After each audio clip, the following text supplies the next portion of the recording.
Still riding steady at that point in time. My goal is to have a good climb over, and then a good climb back into town, see everybody, yay, and a good climb out of town. How many people thought the climb out of town was worse the second time around than the first time around today? Yeah. So you'll definitely start to be like, that is a false flat. Patrick was right. You know, the first time you don't really notice it, but there is. So your goal is to have a really good second climb.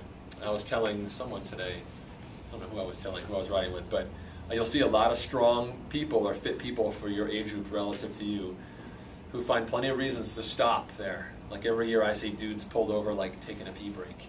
You know, like, oh, I really had to pee, you know, because they're totally dying. They've killed themselves, and they need a reason to stand down for a couple minutes. You do not want to be one of those people, because what you're looking to do on race day is when you've got about 20 miles to go, that's where you start saying, okay, how do I feel about my bike split where I am relative to everybody else, and how do I feel about these hills? And I say 20 miles to go on this course, because that puts you far enough out where you've still got some good climbing to do. And it puts you in the mindset of actually being aggressive towards those hills instead of being like, oh my God, this terrain is going to kick my butt for the next, I've got, you know, an hour and 15 more minutes of suffering until I get back to T2. We want you to be rested and in a good enough place nutritionally and mentally to be able to say, hey, I'm going to work those hills on the climb back into town. I'm going to work those descents, because that's where it really matters. Okay? And you will notice tomorrow, if you implement some of this methodology, that if you're able to pick up the pace over the top of that hill when you see the speed pick up or the watts drop, that you will be halfway up that next hill before you know it. And it makes a huge difference on race day. And it also gives you something to do. If all you're doing is staring at the dial and you're saying, well, look at that, I never saw 5 before today. Look at 5. That's awful. I hate 5. You know, it's 5. Right, you know. Like you get in that game where you're not even really racing anymore, you're sort of off in this la-la land, so be aware of that. I'm going to stop talking about the bike for a second. Nutrition stuff on the bike today. As I mentioned, the water bottle explosion, there were lots of water bottles out there today. I'm wondering if the bike shop sends people out and they sell them back to you. That'd be a pretty good deal, right, like the golf ball thing. You probably had a good chance to check out your setup. If you need to change things, do so tonight if you can, or try and figure out a jury rig system for tomorrow. But you realize what will or will not work for you. But you probably figured out whether or not your nutritional plan will work for you. Now I talked about yesterday how you want to have I have a basic routine with my nutrition, so every 15 minutes I've got something to do. And on the hour marks I do something different. I'll actually eat something, or I'll take in some salt, or eat and salt, or whatever it is. So it's a very simple procedure for me. What I did not talk about yesterday was how to manage the aid stations. Aid stations on the bike are all set up the same, and they mirror themselves in and out. So they go like water at the front, water at the end. Then it'll be perform, and then gel, and then food, or whatever's in the middle. Okay? So you'll learn it pretty quickly as you go through the day. How to ride through an aid station. Riding through an aid station in an Ironman is different than doing an aid station at your local sprint, where they probably don't have them, or even a local half Ironman when there's only like 300 people in your wave, maybe. In an Ironman, there's tons of people out there. You know, you might be a fast biker, but Jane is a killer swimmer. She swam a 50, you swim a 120, and you guys arrive at the same aid station at the same time. She does not have the bike credentials that you have, and she may not be very comfortable in that aid station. The worst accidents I've ever seen in an Ironman have been at an aid station, where people do the craziest stuff at aid stations. Your job is to get food on your bike and get out of there as smoothly as possible. It is not. If you want to mix powder, I saw someone open a Ziploc bag in a feed station, and of course, when you're doing 18 miles an hour, it just goes poof, right? It just disappears on your face. Right? Not a good plan. They're going to give you water bottles, and you're going to have some perform options as well. Okay. When you roll into an aid station, they'll have like a net, a hockey net, usually up here or whatever. Assess your nutrition state, right? I'm rolling in, I get them every 10 miles. How do I feel? How am I doing? Am I good, not good? I grab the water bottle that's on my bike, even my beloved one that I got from whatever race. I got to get rid of it. I drink as much of that water as I can. I put the rest of the water on my body, and I ditch it. And then I roll into the aid station, and I see someone standing there with a water bottle. They may or may not know how to give it to you, right? You know, I mean, if someone's holding the water bottle like this, we like them. If someone's holding the water bottle like this, we don't like them, right? Because they're going to take you off your bicycle. Your job is you get that water bottle, so you point the person you want the water bottle from, You grab the water bottle like this, and you have to rack it. I usually just put it against my body, turn it, and put it wherever I need to put it, okay? So you're racking the first one, and then you continue riding to the next part of the water place. You find one more water, point to them again, get that water, and that's the water you're going to drink, pour over yourself, and ditch. Because you can ditch at the aid station. So when I roll through an aid station, I top up on my water, and I leave completely full of water as I go. If you need to put water in your Aero bottle drink holder thing, do it once you've exited the handoff food drink area. Don't look down like that as you're riding, because you're not going to see what's happening in front of you. As you know, Timmy decides at the last minute that he does need water and makes a 4-lane change right in front of you. So do all of that stuff on the back side of that area. Or if you've had some thought and you know what your nutrition plan is, you can eat your gel thing, whatever it is, before you get there. So you can get water when you get there and you're okay. But try to minimize what you're doing inside that aid station. I see a lot of people mess that up, okay? So let's take a break for a second from me talking. I'd love to hear nutrition issues, thoughts. You know, did you learn something new about your nutrition today that was good, bad, struggles, no struggles? I had a question on your going over the top of the hill. Yeah. How hard are you actually hammering? You get out of your saddle, you said, for a short time. Right. You worry about power there, or you just like hammer it for a No, I'm not really hammering. It's more body weight, you know, because I can't really, I'm in my aero bars, so I can't really put a lot of torque on it. But I'm 185 pounds. So are you watching your power numbers for those No. 10 seconds? You just go? No, I'm like, okay, the numbers, my power numbers are starting to drop now. I was sitting on 200 watts up the top, and now it's 180, 175. So I'm picking up speed. I'm not able to keep the tension on the pedals. So I'll just shift a couple gears and I just pop out of the seat and I just go boom, boom, boom, boom, boom, and then I sit back down again into a comfortable gear that I can sustain. What that does is it minimizes the time that you're sitting at you know, if you get to the top of the hill at 8 miles an hour and you wait to hit 15 miles an hour, Keith, you know, can do the math for us or something. But it takes a ridiculously long period of time for that to happen, especially in a headwind condition. But if you're aero and you can get up to speed quicker, all that adds up over time. So the rest of your competition is not thinking about this part of the hill, they're thinking about this part of the hill. And all day long they're like, I want to be the king of this hill. You know, so it's like walking into a room and being like, these people are all nice, but I'm going to be the best. And I'm going to try and beat everyone who's here right now to the top of this hill. It happens every time in a race. Please let those people win. Let them win. Remember their numbers, because you will never see them on the run. Because they will not win the day overall. They will be seriously hurting. So you're going to be smart. So just shift a couple of gears, and then just pop out. Like I said, I stay in my aero bars, so I'm not standing up or anything like that. So that's a good question, though. Yes?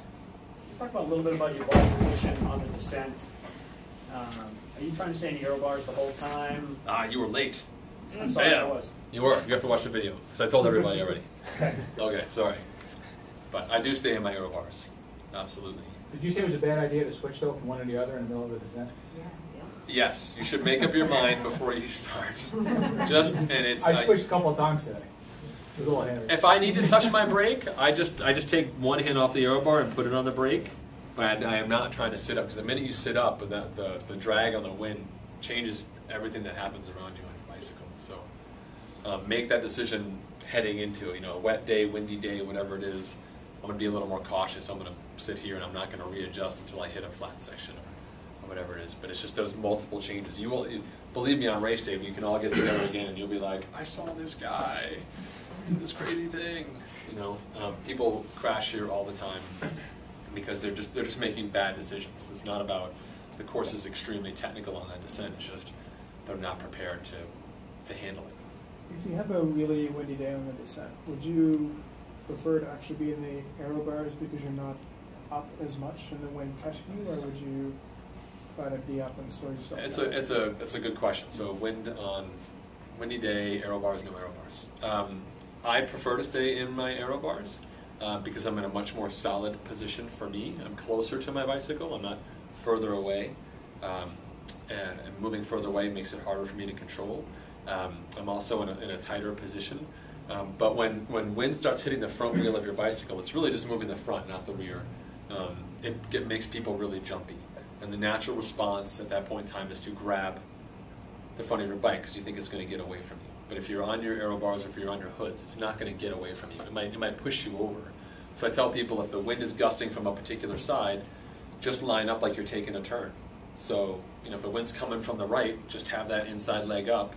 So if the wind does kick you to the left, you just kind of sit on it, like you just sit on the wind. What you don't want to get into is that game of like, oh, the wind pushed me this way, I'm going to push it that way.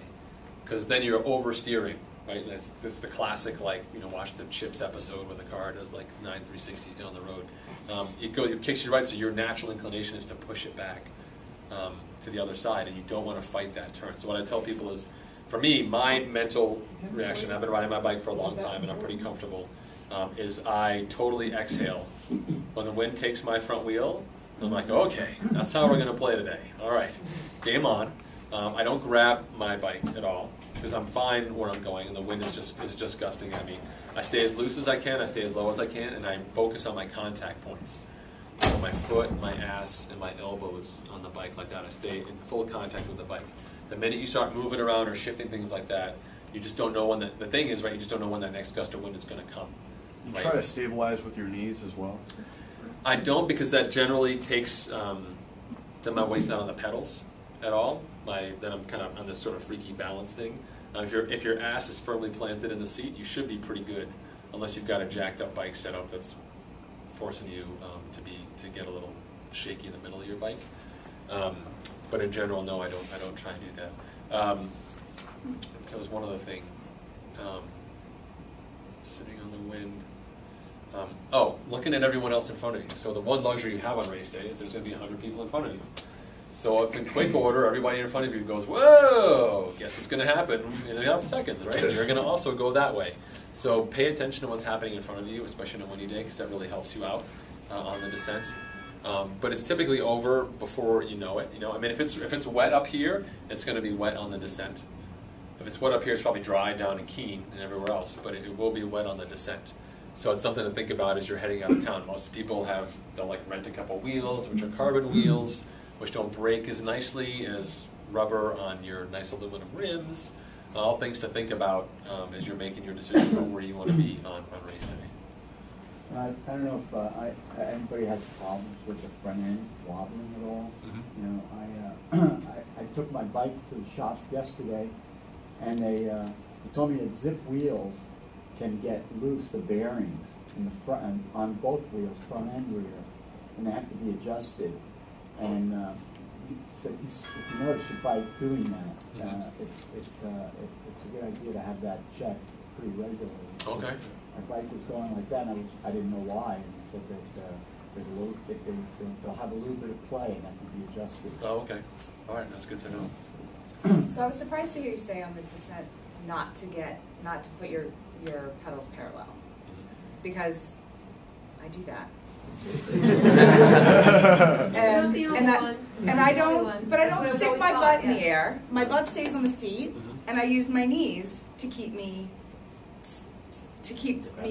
strong, basically, okay. to feel strong. Okay. Now I feel like you're saying to alternate your feet because it's the descent Right, lines. you're in no position to turn. Correct. Like this, right? Right. So I get why here it would make sense to do that, because if you're going to have to turn, you have to be ready with your feet to do that. But the gripping with your knees, I always do that, and I don't come out, like I know what you mean when you stick your butt in the air. I don't do that. But is that really bad? Am I doing the wrong thing in a huge way? Am I going to die and fall into the river?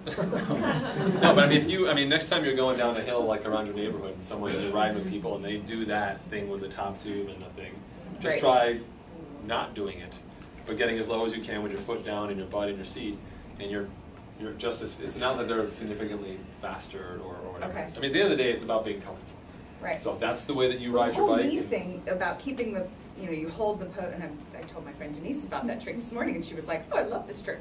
But now you're saying you shouldn't do that. Well, I mean, if your bike is fit well, yeah, and your bearings are not loose, like it's not going to jump around on you at all. It's like a security blanket thing, you know, like so you feel better prepared, but if you've got to make a quick turn on the road or something like that, or the wind hits you, you're not in a position to react. Yeah, you can't. You're just like you just get pushed over, and you're like, what do I do now? Okay. So it's not necessarily wrong, but it's certainly, just the way I saw people descending today, you know, people are like, well, how do you? I don't touch the brakes.